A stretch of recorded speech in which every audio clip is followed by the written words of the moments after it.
you really need to take these medications. You really need to have this routine, and you need to do it early on in your pregnancy. Also, I was a victim of prior authorization, which meant that I was supposed to be on a particular medicine to prevent my blood clots.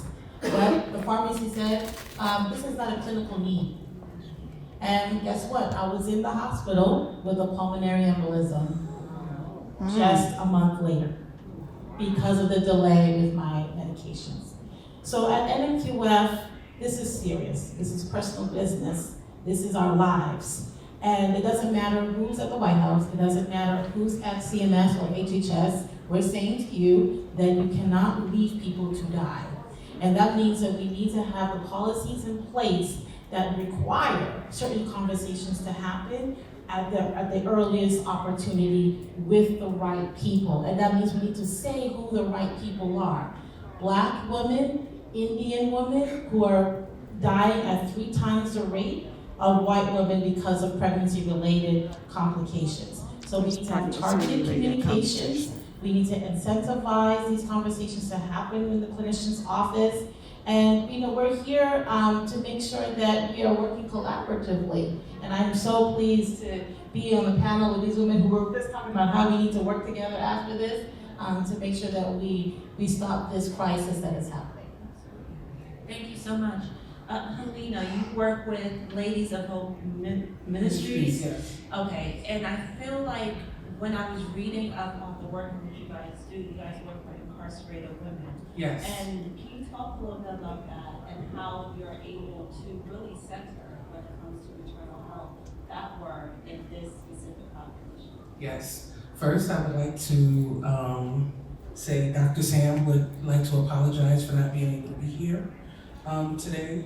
However, she asked me to share work about Ladies of Hope Ministries and the EPIC Repro Justice Program and their doula training program. The loan has an epic vision to end poverty and incarceration of women and girls. I'm sorry, y'all, this was like a last minute request to be here, so I'm like, You're fine, sis, we got you. All right, so I have to read a little bit. So the loan has an epic vision to end poverty and incarceration of women and girls globally. And they have Hope Hubs for housing in New York City, Maryland, Miami, and New Orleans, NOLA. Dr. Sam began this work as a result of her own incarceration and witnessing pregnant and birthing people be shackled and handcuffed while they were giving birth. And so we all know that when you're giving birth, there's no way to run away. Like, you're not running away, so being shackled and handcuffed while birthing is senseless and it's inhumane. She also wanted to ensure that women and girls can thrive post experiences of systems of violence. And so the hope of Ladies of Hope Ministries is to support currently incarcerated women and girls and formerly incarcerated women and girls with housing and training so that they can stand on their own 2 feet. And what was the other question? The question is, how you basically answered it, which is how do you guys center the work of maternal health around the specific population in which you work with? And I think that from what you said, you can speak to it a little bit more if you like, but talking about how childbirth in and of itself is a traumatic experience, and then adding shackles and handcuffs makes it even more traumatic, and making sure that they get equitable resources the same way any other woman would. Yes, that is it. And also, I am a full spectrum doula. I was trained with Mama Glow, thank you. To speak a sense of love and gratitude. And I also continued my training with Common Sense Childbirth with help, with Jenny Joseph, which helped me expand my birth worker toolbox.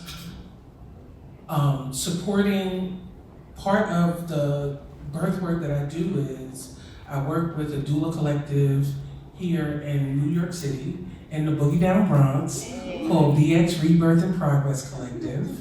And we support Bronx-based families with birth doula support and postpartum doula support. And so postpartum doula support looks like maybe coming to your house and cooking you a meal after you've given birth, watching the baby, maybe doing some light laundry or run to the store, allow you and your partner or whoever to get rest while we watch the baby and whatever else may be needed in that time after birth. So for those that don't know what postpartum birth support is, and everybody, every birthing person deserves support. Every birthing person. And the most marginalized of us, women who are incarcerated, who are also pregnant and birthing, deserve support as well. And just so we can level set, because I feel like it'll be fair to say that not everyone in the room may know, some of the language of the verbiage that we're using, and what makes this conversation uniquely separate from other conversations around maternal health in general. So can anyone feel free to jump in, I'll love to hear from all of you possibly.